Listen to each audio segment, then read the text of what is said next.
Monday, January 1st, the Rose Bowl, Alabama versus Michigan. Michigan still a 2-point favorite at time of taping over Alabama.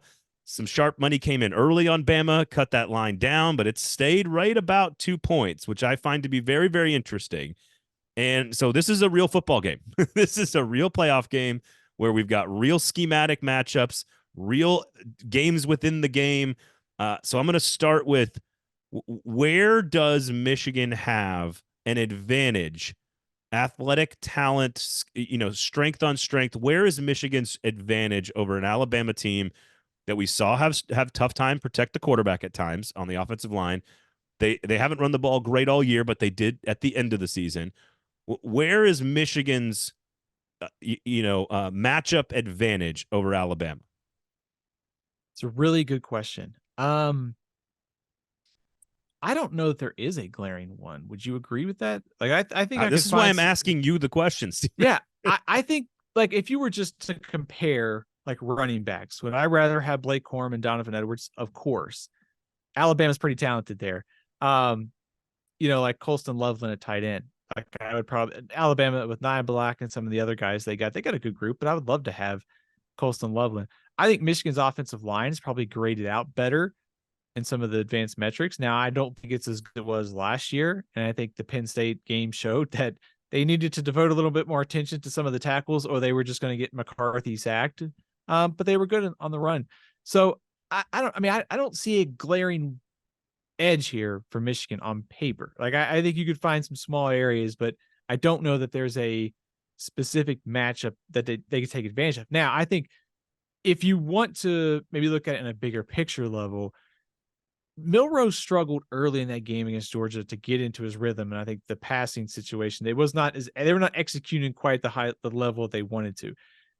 Sometimes they can be a little bit too big play dependent. Now, so I think the question for Michigan is, can you take that away and force him to be sort of the intermediate stuff?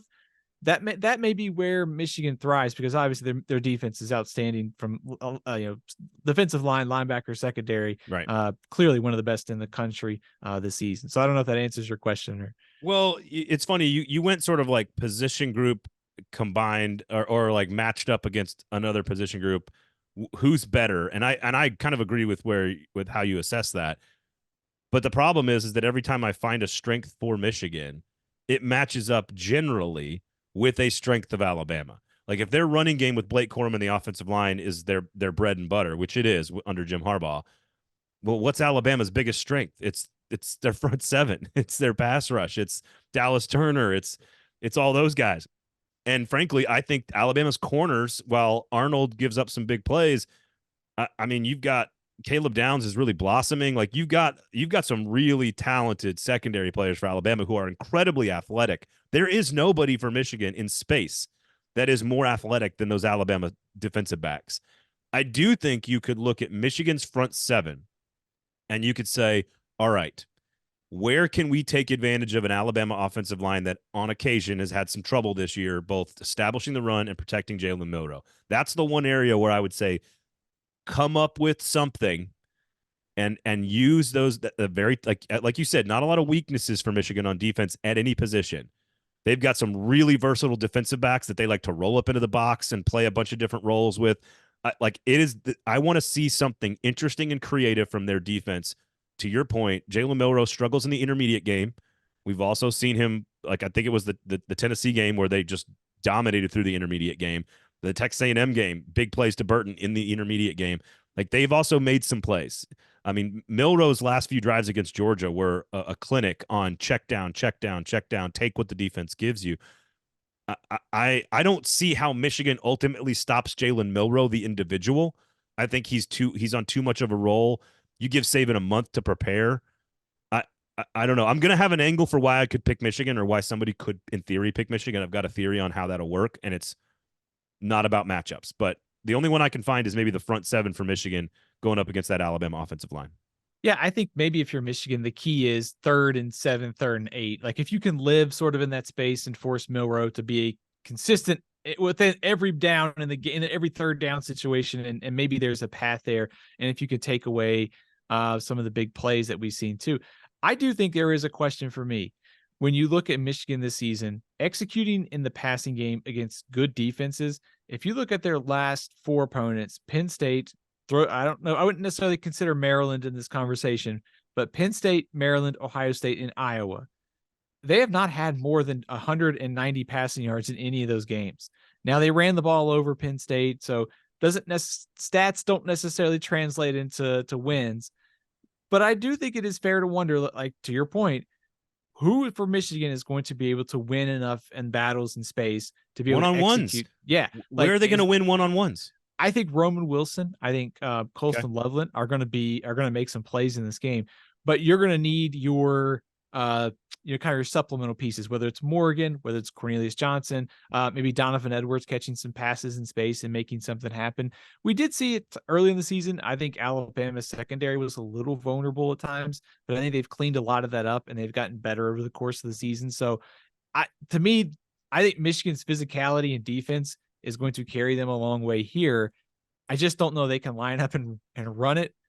Or I don't know if there's enough there with McCarthy in his passing game to be able to win a matchup like this. Yeah, I think if it's a low scoring, ugly game that's brought into the mud, then I think Michigan benefits. And I think they can do that.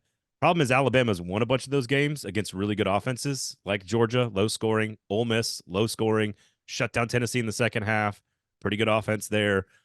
They can play that style. And what's funny about, you mentioned Michigan, for you SEC fans and for Alabama fans that don't know, Michigan beat Penn State without Jim Harbaugh by running the ball 30 consecutive times from the middle of the second quarter to the end of the game, which I believe was trolling all of college football against a Penn State defense that's got a bunch of NFL players on it. One of the better defenses in the country. And they did not even need its quarterback, much less its head coach in that game. So here's my case for Michigan. Weird stuff happens in college football when you have been discounted and disrespected for as long as Michigan has on the national stage. They have the sort of America's team garbage thing, which is complete nonsense, but like they have the us against the world thing baked into their storyline this year, which I think helps. They've been to the playoff 2 consecutive years. They got pushed around by a historically great Georgia team 2 years ago. They completely overlooked TCU, should have won that football game, are the better team. They've now been through all of the wars. They have the scars to show for it. And McCarthy has gotten better. JJ McCarthy, the quarterback, has gotten better. To me, occasionally a team just overachieves. And honestly, it's not a huge overachievement here for the number 1 team in the nation to beat Alabama, who's had some flaws. Occasionally, when a team just plays its perfect football game because it is done with the conversation that has swirled around their team, that is when weird stuff happens.